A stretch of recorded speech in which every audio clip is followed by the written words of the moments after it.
दोस्तों, आप सभी लोगों का हार्दिक स्वागत है मेरे YouTube चैनल पे। दोस्तों, ये how to create customise master creation में स्टॉक आइटम का पार्ट सेकेंड है। हम लोगों ने प्रीवियस ट्यूटोरियल में स्टॉक आइटम के जो पार्ट होते हैं उनके विषय में जानकारी ले ली थी। जो सबसे ऊपर वाला पार्ट होता है उसको HTKI बेसिक बोलते हैं, और जो दूसरा पार्ट था उसको HTKI DSC बोलते हैं, और जो तीसरा पार्ट था उसको HTKI फीचर्स बोलते हैं, और सबसे नीचे वाले पार्ट को HTKI बैलेंसेस बोलते हैं। अब दोस्तों, ये जो हमारा पार्ट है HTKI फीचर्स, ये फर्दर अलग अलग पार्टों में और डिवाइड होता है।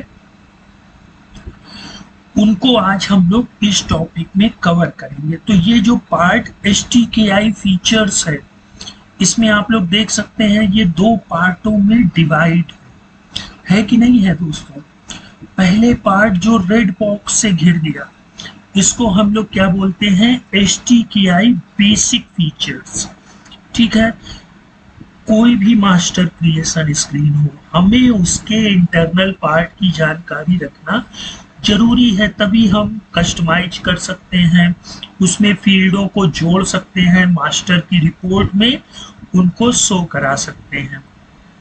और जो इसके बगल वाला पार्ट होता है, इसको हम लोग HTKI टेक्स्ट डिटेल्स ऑप्शन बोलते हैं।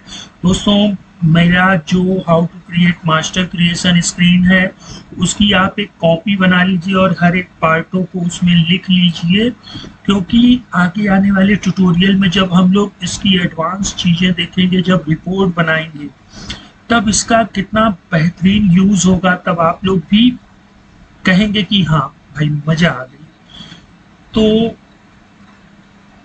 अब दोस्तों, वही पुरानी चीज कि भाई हमें अगर इसके बैकग्राउंड को चेंज करना है या इसमें कोई लाइन फील्ड ऐड करनी है तो वो भी हम लोग ऐड कर सकते हैं। जैसे देखिए, हम लोगों का जो ये वाला पार्ट है, इसको हम लोग HTKI बेसिक फीचर्स बोलते हैं। कस्टमाइज के लिए हैश का सिंबल और बैकग्राउंड ग्रीन दे दिया तो आप देख सकते हैं।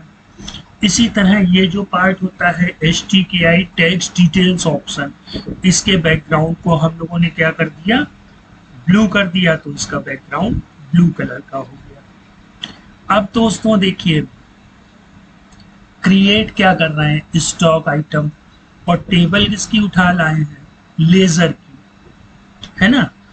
तो अगर ऐसा करना चाहते हैं आप, यहाँ करना चाहते हैं, यहाँ करना चाहते हैं, यहाँ, तो सबसे इम्पोर्टेंट चीज क्या है कि हमें उसके पार्ट की जानकारी होनी चाहिए।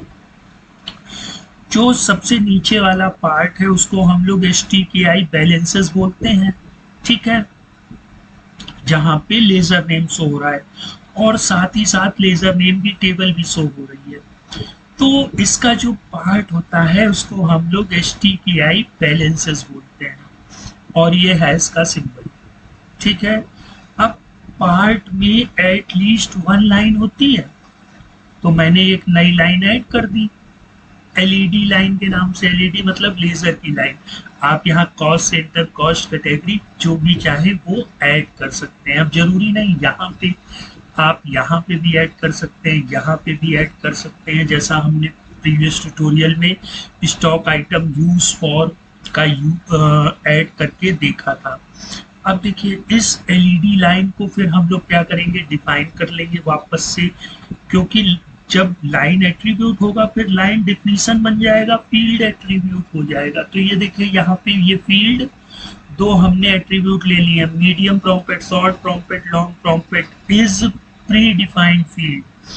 मतलब मीडियम प्रॉम्प्ट, शॉर्ट प्रॉम्प्ट और लॉन्ग प्रॉम्प्ट ये प्री डिफाइंड फील्ड होती है टैली में।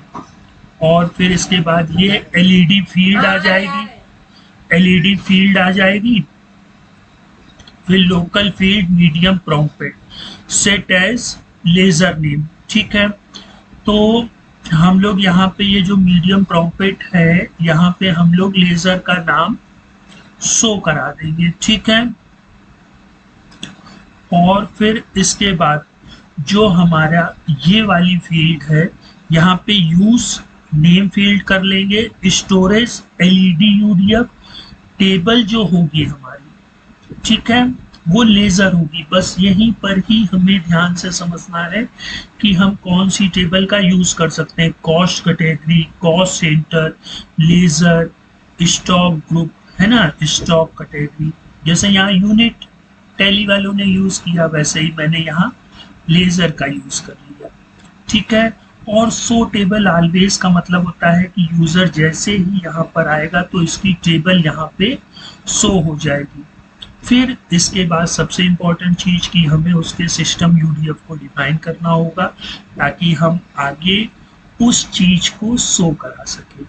ठीक है दोस्तों, तो आज के टॉपिक को हम लोग यहीं फिनिश करते हैं। और अब मास्टर क्रिएशन स्क्रीन में हम लोगों ने लेजर के जो अकाउंटिंग इन्फो होता है और इन्वेंट्री इन्फो, उसको थोड़ा बहुत कवर कर लिया है। अब हम लोग पेरोल को कवर करेंगे, ठीक है।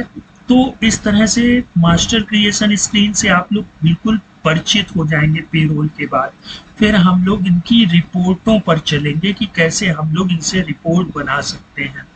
मेरा काम है आप लोगों को सिर्फ और सिर्फ डिटेल बता देना, ठीक है।